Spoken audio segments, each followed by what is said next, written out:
Alors, le ski de fond, c'est un sport d'endurance et de puissance.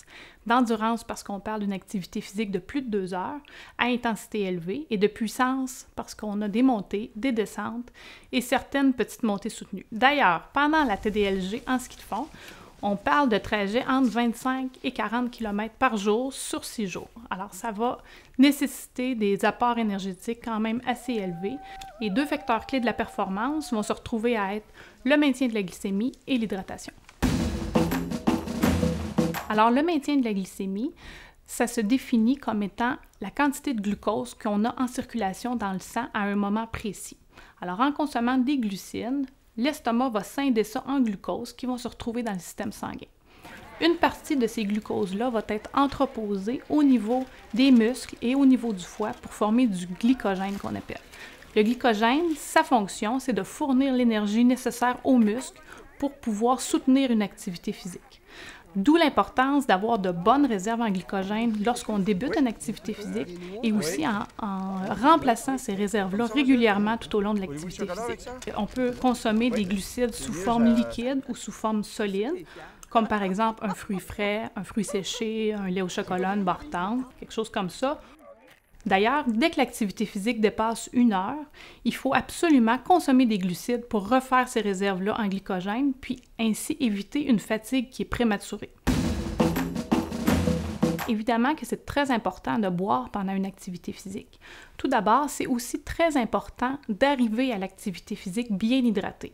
Alors, c'est prouvé que les athlètes ou les sportifs du dimanche qui arrivent à un entraînement ou à une activité de plein air bien hydratés vont commencer à suer plus tôt et plus abondamment et que les liquides qui vont être consommés pendant l'activité physique vont être beaucoup mieux absorbés et tolérés. Selon les conditions météo et la capacité individuelle de chaque individu de transpirer, on peut évaluer que dans une activité physique d'intensité élevée, la quantité de sueur peut atteindre 1 à 2 litres par heure. Alors, c'est quand même des quantités très importantes. C'est important de remplacer ces pertes de liquide-là de façon très rapide pour tout reprendre les liquides perdus. D'ailleurs, si on attend que le réflexe de soif se fasse sentir, on a prouvé que le corps est déshydraté à 1 ou à 2 %. Puis on évalue que la capacité physique est diminuée à 10 %, puis que ça induit une fatigue qui est prématurée. Alors, c'est important de commencer à s'hydrater dès le début de l'activité physique, dans les premières minutes, bien avant que la soif se fasse sentir. Une façon d'être sécuritaire, disons, au niveau de la consommation de liquide, c'est de boire un minimum de 500 ml par heure lors de l'activité physique. Est-ce qu'on doit consommer absolument des boissons pour sportifs? Bonne question. Tout d'abord, un point important à souligner, c'est que c'est prouvé que les gens consomment plus de liquide lorsque la boisson est aromatisée et qu'il y a un petit goût salé et un peu de sucre dedans. Alors, si ça peut augmenter la consommation en liquide chez certains sportifs, oui, la boisson pour sportifs peut être bien indiquée.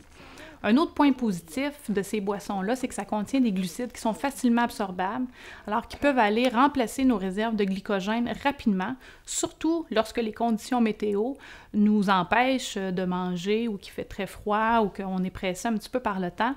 Alors, c'est des glucides qui sont facilement absorbables. En résumé, ce qu'on suggère, c'est d'arriver à l'activité physique bien hydratée. Alors, en buvant un minimum de 500 ml de liquide dans les 2 heures précédant l'activité physique.